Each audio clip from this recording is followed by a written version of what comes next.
Over the last 25 years, the Interfaith Food Pantry has been a wonderful resource for thousands of people across Morris County who are at risk of hunger. The pantry was established in 1994 by 4 area houses of worship. At that time, there were programs in Morristown such as soup kitchens, shelters, and daytime centers for the homeless. But there was nothing in place for low-income workers and seniors who struggled to put food on the table. Our mom was a volunteer in many different capacities. One of the volunteer jobs that she did was to work with the people who needed assistance and a place to sleep, a place to get food in the evening. With the help of Liz Serrano and Jill Andaloro, the food collected at Notre Dame of Mount Carmel Church was transported to the First Baptist Church. They then met with volunteers from St. Margaret's Church and the Church of the Assumption, and the Interfaith Pantry was born. Rosemary Gilmartin started volunteering with the group when her son Dan was a Cub Scout earning his Scouting for Food badge.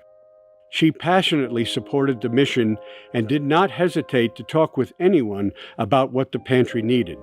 There was only enough space at the church to store 2 weeks' worth of food. Needing additional storage and office space, Rosemary was able to convince the town of Morristown to loan the IFP a site on South Street right across from the King's Supermarket.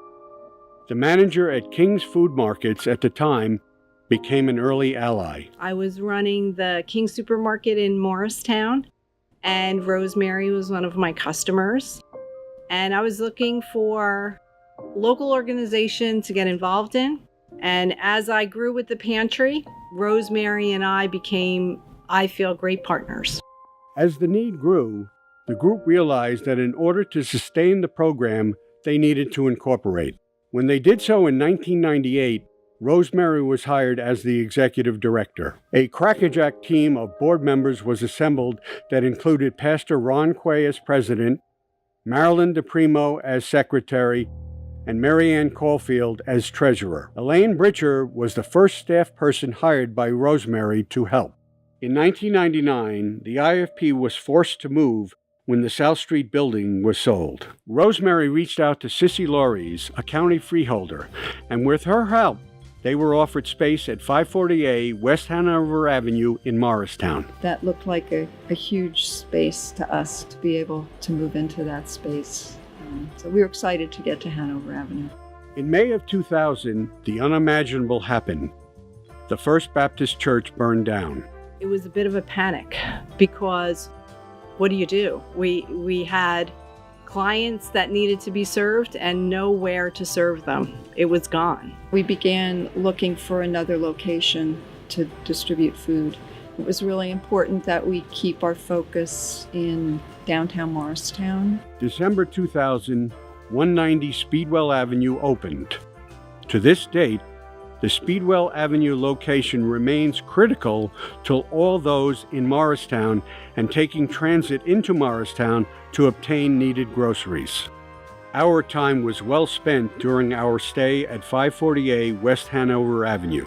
During our short duration there, we were able to really plant our roots and our programs flourished. We were only distributing food on 2 mornings a week. And then we found that people that were working couldn't get to us during the day. Started giving out food from the West Hanover Avenue location. The Working Families Access Program allowed us to be open after normal hours. We began giving out food on Saturday mornings up there, and then eventually on Wednesday evenings up there. In 2001, we started home delivery for clients that couldn't get to us. As the number of clients grew, so did the number of volunteers. Rosemary recognized the value of volunteers.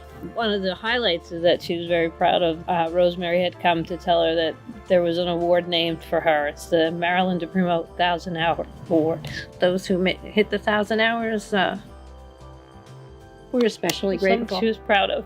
Over the next few years, many more new programs were launched to meet the evolving needs of the community, such as the Thanksgiving and Healthy Choices programs. I don't know where the turkeys came from, but there were so many turkeys. We started the Healthy Choice program. That's my favorite.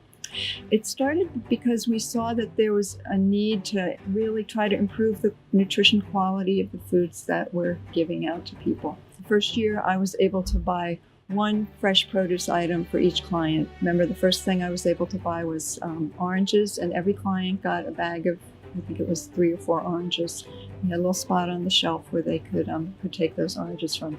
Between 2000 and 2007, the number of families served by the IFP increased by 111%, and the amount of food distributed increased by 198%. We were quickly growing out of the space. A buddy of mine, Mike Garrity, who was on the board of the food pantry, said, "Hey, John, why don't you come up and take a look?" And what I came to realize very quickly as I toured what I'm going to term a godforsaken basement piece in the old nursing home, which was over 100 years old, it didn't take me too long to realize that the food pantry had outgrown their space. The time had come where we just needed to find a new home, but the question was where and how were we going to pay for it? The country was in the midst of the greatest economic downturn that we had seen in decades, but we didn't have a choice. We simply had to find a way to go forward, and we did that by talking to everyone we could find. It was about that point that the press picked up on the idea that the food pantry might move. They might find a new home up on the Greystone campus, and they did an article. My phone rang. It was a good friend of mine, a guy named Ed Walsh. I saw John in the paper, and it was an article about the food pantry and how the county is giving them land. So I called John on Monday morning around 9 o'clock, and by noon we were sitting on the piece of property, and John introduced me to Rosemary at that particular moment, and within 5 minutes I have to tell you that I was sold. Despite the economic challenges, the IFP broke ground. The majority of our gifts in the campaign were under $5,000. People were willing to help us in any way that they could. One of my favorite gifts actually was from a young man by the name of Nicholas Rocco, who was 8 years old at the time, and he opened his piggy bank and gave us the contents of his piggy bank. So when we broke ground, Nicholas was there to cut the ribbon for us. We would not have been able to do this building without all the vendors and the subcontractors' buy-in. With all the help, the IFP moved into its new facility in 2011. The new 14,000 square foot pantry, office, warehouse, and resource center has enabled the pantry to offer much more than just a warm place for clients to gather. The new building afforded us great new opportunities. Not only could we serve more clients in a more efficient way, but allowed us to think about new offerings and new capabilities. We expanded programs with a variety of different organizations to be able to provide nurses for health screenings for our clientele, to do tax preparation for people, to think about all kinds of different ways that we could bundle together services that we knew that our clients would require. But the other thing it offered us the opportunity to do was to think about expanding our offering, particularly around more dairy, more lean proteins, because we had expanded refrigeration spaces.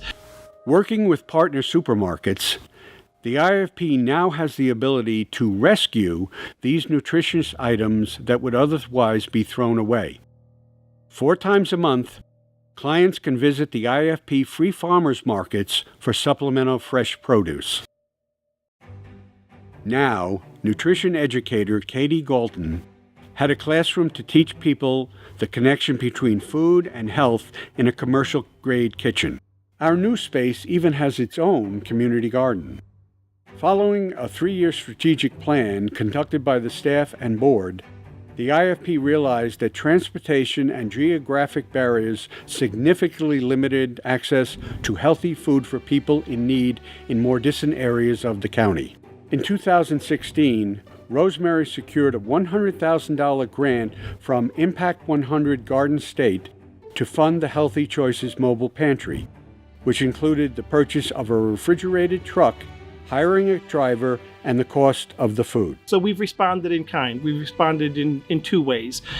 One way is we've expanded our pantry partner programs. We're working with food pantries in other communities in Morris County, working with other partners like Mrs. Wilson's House, Neighborhood House, and others to make food available to them for them to then further distribute on to their clientele. To enable that, we've expanded our mobile program. We have designs on expanding that fleet even a bit further in the coming months so that we have the capability to safely and efficiently move refrigerated food to these partners and be able to respond to the need in the community.